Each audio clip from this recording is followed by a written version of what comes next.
and welcome back, or welcome if you're new here. My name is Cheyenne. I am the face behind and founder of Soulful Soothe, which is a place where women can come soothe the soul. Today's video, as the title suggests, is going to be a continuation of our Astrology 101 series, where I cover base levels of knowledge about all things astrology.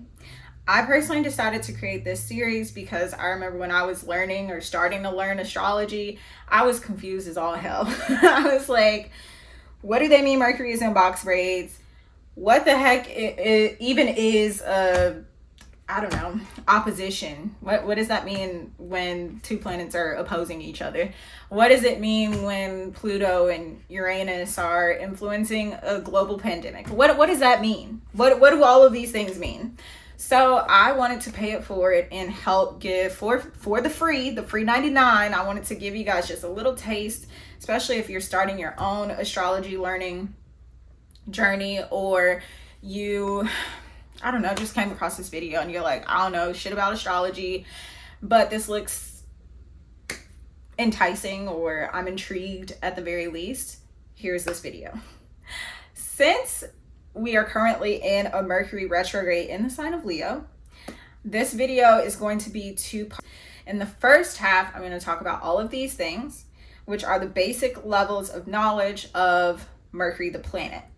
Then we're going to talk about what Mercury retrograde is, how it impacts your daily life, and a little bit more practicality. It's my sincere hope that after this video, whether that's immediately after or 2 months down the line, whenever you can, it's my hope that you would continue your own research and your own knowledge, and not just take what I'm saying to be gospel truth because I'm the one saying it. With that being said, I love citing my source every single time I get a chance. For every video, if I'm presenting information, I like to give you guys sources so that you know where I'm getting my information from, so that you can go learn and dig a little bit deeper and get your own information, or for whatever reason that you might be interested in what the source is. My source, my all-time favorite source for everything astrology, is The Only Astrology Book You'll Need by Joanna Martine Woolfolk. Information for how you can find your own copy of The Only Astrology Book You'll Ever Need will be in the description box. Mercury is a masculine planet, and it rules over the following areas of life: communication, writing, technology, intellect, like all things intellectual, whether that's reading, writing, arithmetic, it covers it all. Daily and short-term travel, so think you driving to work or driving to the store or going to see your Uncle Larry in San Diego for a couple days, couple weeks, whatever. Short-term travel. Now, for some astronomical, quick facts, it is the closest planet to the sun, meaning it moves very closely behind. Like wherever the sun is going, it's immediately following it. So what that looks like in practical everyday life is, if you pull up your birth chart, whether you've calculated it by hand, which that's impressive, hey girl, hey, or if you've decided to use a computer to help you, like CoStar, that's an app that you can get on your phone. AstroSeek is a free website that I use pretty regularly. I would say at least 2 to 3 times a week. Whether you have done it yourself or you've had somebody else to do it for you and you want to cross-reference and double-check the work, look at your sun sign. Just to make things clean and simple, let's say your sun sign is in Aries.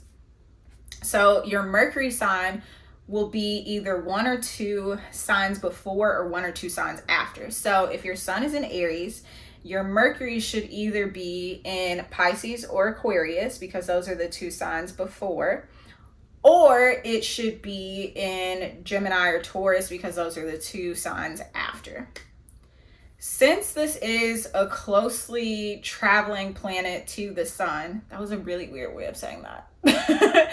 But because it travels so closely to the sun, that means that it moves a lot quicker than other planets in our solar system. Mercury on average has about 59 days of it moving in the forward motion. meaning, or translation, we get about 3 to 4 retrogrades every single year, because around day 59, the planet is like, okay, the year is over. Let's slow down a little bit. I'm going to get more into detail about this in the second half of the video, so just put a pin there and let's continue. Getting to the juiciest part of this video probably is talking about the positives and the negatives of what a Mercury placement could look like. So people who have benefic Mercury placements, meaning that it's either in a sign that exalts it, like that's a sign that it rules over, or it's in a favorable house, whatever the case may be, you know, it's in a positive or benefic transit. This just means that this person who this applies to might be great at public speaking. They might be really talented singers. They could be really successful actors or actresses. They could even be like in the corporate space, really involved with or really excelling at public relations and marketing work. Really great salespeople, because they know they might have the gift of gab. They might know how to read a person or read a room and say, how can I influence this to the betterment of my outcome or my intention from a positive way? So let's say you are a small business owner and you are going to a pitch conference and you really want to let people know what your business is about and why they should fund you. If you have a benefic Mercury placement, this might be an environment that you thrive in. Even if you're an introvert, you might thrive in this space because that placement gives you that extra oomph to do that. Hopefully that makes sense. I really want to just give practical applications of astrology so that people can see how this impacts our daily life.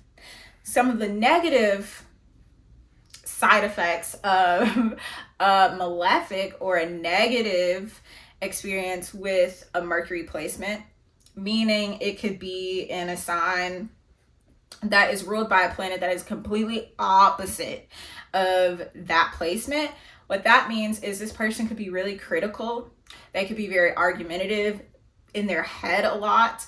And I specify in head arguments because there are other planets that have malefic aspects, whereas a person may be argumentative. However, Mercury, since it's a planet of intellect and likes to be very logical about things, it might not be as combative or assertive or really gung-ho to just be like, you know what, that bitch pissed me off, let me go over there and talk to her and tell her about it. So Mercury placements might be more like, okay, I'm gonna sit here and fester on what it is that's bothering me until I find a logical way to let them know, hey, you fucked up, or I'm just gonna avoid the situation altogether. The zodiac placements that Mercury rules over, they're the ruling planet of, are Gemini and Virgo. You'll notice as I talk about more of the planets that some of the planets rule over one zodiac while others may rule over two. And you'll also notice that the two most likely are not going to be in the same element. So Gemini is an air sign, Virgo is an earth sign. Even though they're on opposite ends of the spectrum or opposite sides of the aisle or whatever, they still have that commonality between them. So that means that Gemini and Virgo are two of the most intellectual signs of our zodiac. It also means that everything negative that I've said about Mercury placements or malefic Mercury placements holds true for them too as well. Now I'm going to give an example of two Mercury placements just so that, again, you can see how it might roll out in your everyday life. And hopefully the people watching this video, y'all have these Mercury placements. And so hopefully they resonate with you. I like to always tell people that astrology is on a spectrum. And what I mean by that is a lot of times our first encounter with astrology is with pop astrology. Me personally, my first encounter with astrology was my grandfather sitting down at the kitchen table with his cup of coffee, or late at night with the newspaper, and he would read the horoscopes. And sometimes people are like, okay, yeah, that really resonates for me today, or yeah, that makes sense. And then other times people are like, that doesn't resonate for me, that doesn't make sense. And just because something doesn't resonate for you individually doesn't make it not true. I don't say that to attack you or make you feel bad for having that belief.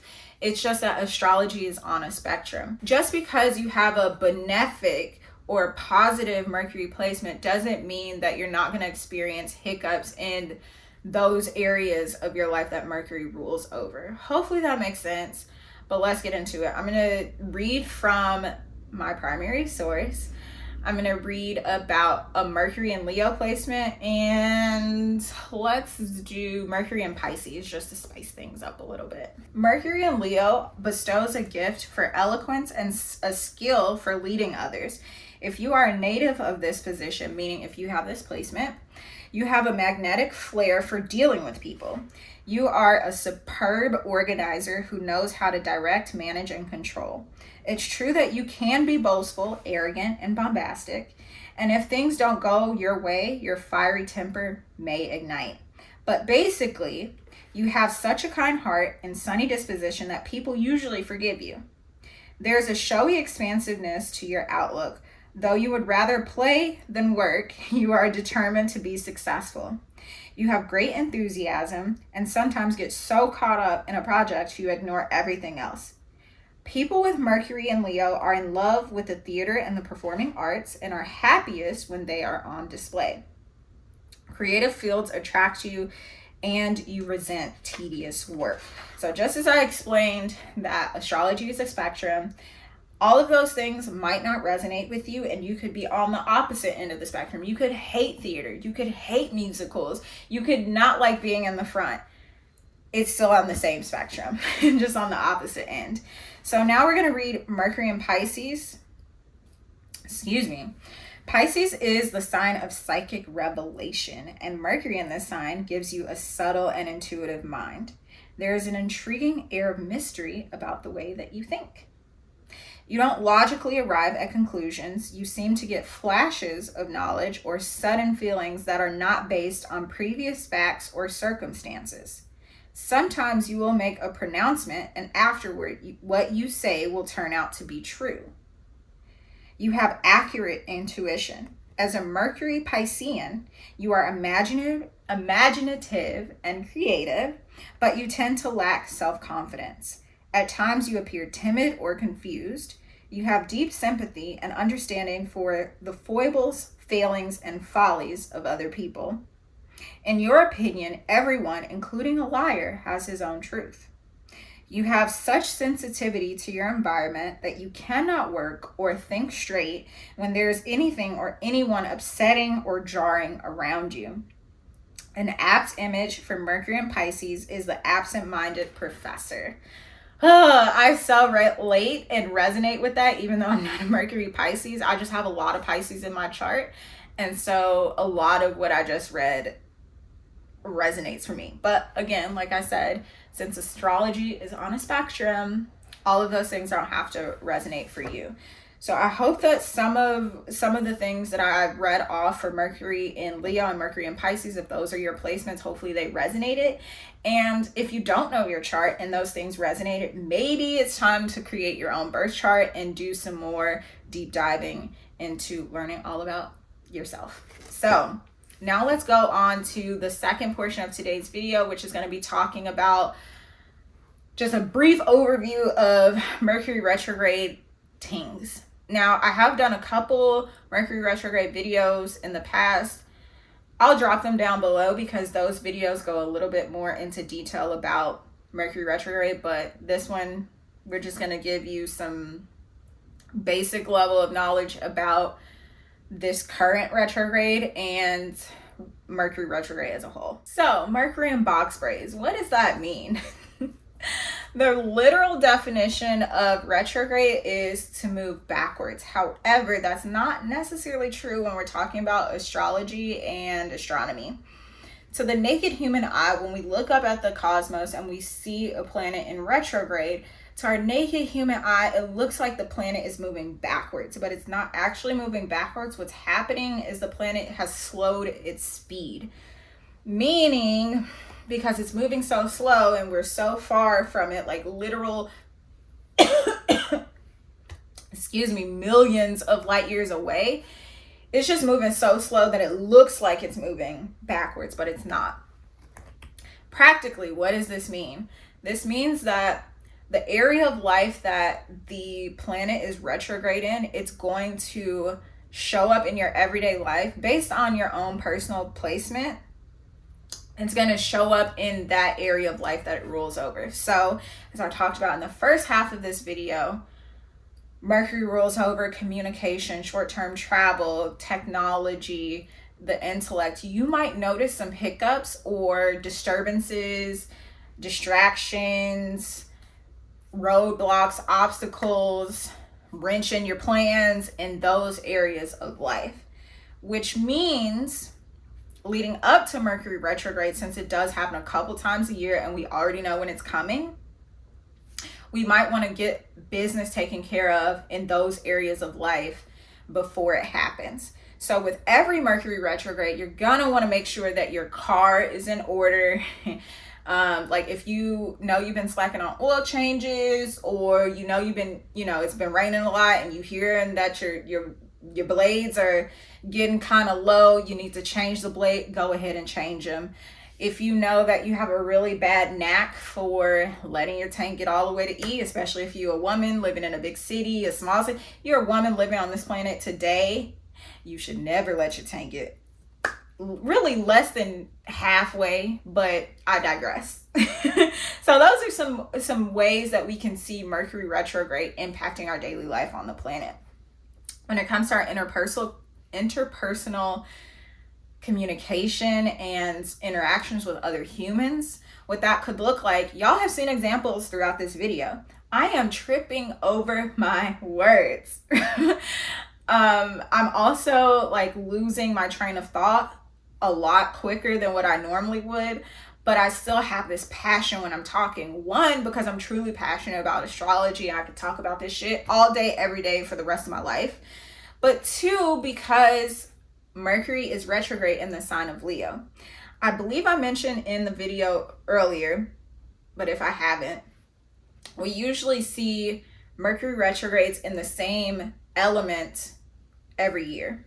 What do I mean by that? So last year, all of our Mercury retrogrades, there were 3, one of which crossed over into this current year, started in December, ended about first or second week of January. All of last year, we saw all of our Mercury retrogrades in earth signs. This year, we're seeing our Mercury retrogrades in fire signs, meaning the heat quite literally is turned up. If you're living in Houston, Texas, like me, I've been melting my eyelashes off, okay? But not to be too dramatic, but Mercury retrograde, like I said, all Mercury retrogrades, you want to make sure that your car is squared away, that you're not slacking on any maintenance issues. You'll want to make sure that if you're traveling during this time, you want to make sure and triple check, double check, quadruple check your itinerary, your plans. So and so said they were going to book such and such. You want to make sure that they actually did what they said they were going to do. When it comes to interpersonal communication and dealing with other humans, we want to make sure that we are being as clear and concise as possible. We want to make sure that we are taking a deep breath through difficult conversations and not letting our ego, get the best of us. We want to make sure that our mouth is moving at the same speed that our thoughts are. Slowing down is the name of the game when it comes to Mercury retrogrades. This one specifically, since it's in the sign of Leo, what we could see hiccups in, or what I might predict people saying major hiccups in, are hair appointments. Leo rules over the head and the hair specifically. Think about the glyph of Leo. It's the lion, and lions have manes. So Leos tend to have really beautiful, gorgeous hair, or be really obsessed with constantly changing their hair. Their hair may be very versatile, like whether that's through colors or rocking different weaves, like going from a 36-inch bust down to a cute little Babiana, like whatever that looks like for that person that has a Mercury or a Leo placement. Mercury in retrograde in the sign of Leo, this means that you might have hiccups with your hair appointments. You might get that hey text. If you're a black girl, you know what I'm talking about. For those who are not black girls in the chats, sometimes we have braid appointments and we get a text from the braiders saying that they can't do the braids, or the hairdresser, they have to cancel. And you know, to someone else it might not be the end of the world, but for a black woman it can literally stop days and weeks of plans, because it's not like we can just quickly do our hair. Oftentimes it takes more than an hour or two. So I foresee hiccups in the space of hair care. I might even extend that a little bit to anything cosmetic related, because the sign of Leos love to look good. Even if they aren't like in the spotlight or they aren't very extroverted, they tend to want to look the best in the room, even if they don't want people to really engage with them. But it's very rare that I've seen a Leo be like, oh no. Even if they're just really good in like small groups, they still love to contribute, and they want to make sure that as they're contributing to the beauty and the vibe and the essence of the place. They want the place to be beautiful because they're in it. And I'm not saying that as a dig or anything like that. That's just what I've ascertained from my studies. I also see, because Leo is a fire sign, arguments can be, pun intended, a little more heated than other retrogrades, or a little more egotistical than other retrogrades. I say this because one of the negative traits of Leo is being very self-centered, very ego-focused, very headstrong, and very passionate. So when you have a planet like Mercury, that's a planet of communication, short-term travel, coupled with the sign that likes to be out in the open, be fabulous, be all of these things, when we couple those two energies together, what we get is people clashing heads really, really hard. Because guess what? Even if you aren't a Leo, Mercury being retrograde in the sign of Leo is still impacting you. So you might see people be more embrazened and emboldened in traffic. Again, if you're in Houston or a similar location where people are just batshit crazy on the road, you want to make sure that you are slowing down and not trying to be a vigilante. You're not trying to prove a point. Like, this is definitely the time to just let them have it. They want to cut you off, let them have it. They want to zigzag, let them have it. Because at the end of the day, this season, this time period, which I can't remember when it ends or when the post shadow period is, but I'll put that on the bottom of the screen when I edit this. This is definitely a time where you see more road rage and more accidents, and just bizarre accidents. Like, wow, I don't know why that person merged over. Like, all they had to do was look over their shoulder and make sure the coast was clear before they, made their move. But here we are, an accident, So, like I said, I'm going to link previous Mercury retrograde videos that I've done because they go a little bit more in depth.